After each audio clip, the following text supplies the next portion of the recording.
ସୁନ୍ଦର ତୃପ୍ତିର ଅବସାଦ ନାହିଁ, ଯେତେ ଦେଖିଥିଲେ ନୂଆ ଦିଶୁଥାଏ।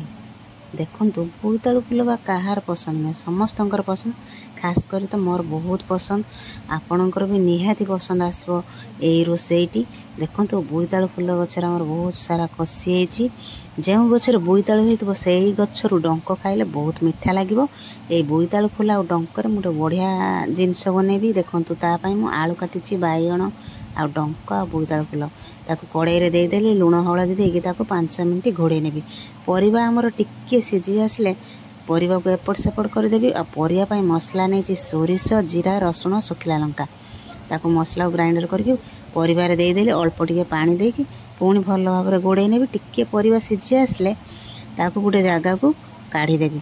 ତାପରେ କଡ଼େଇରେ ଅଳ୍ପ ସୋରିଷ ତେଲ, ଫୁଟଣ, ପିଆଜ ଦେଇକି ଆଉ ଅଳ୍ପ ଲଙ୍କାଗୁଣ୍ଡ ଦେଇକି ଟିକେ ଭଲ ଭାବରେ ତାକୁ କଷି ନେବି। ତାପରେ ପରିବାକୁ ସବୁ ଢାଳି ଦେଇକି ଭଲ ଭାବରେ ଗୋଳେଇ ନେବି। ଆଉ ଅଳ୍ପ ପାଣି ଟିକେ ଜାକି ଜୁକିଲା ଭଳିଆ ଥିବ ଆଉ ମଖା ମଖା ହେଇଥିବ। ଆମେ ଏକୁ ପଖାଳରେ ଖାଇପାରିବା, ବହୁତ ବଢ଼ିଆ ଲାଗିବ। ଆପଣମାନେ ବନାନ୍ତୁ ଆଉ ବର୍ଷା ପାଗକୁ ବି ନିହାତି ଏନ୍ଜୟ କରନ୍ତୁ। ଆଉ ମୋ ଭିଡ଼ିଓଟି ନିହାତି ଲାଇକ୍ କରନ୍ତୁ।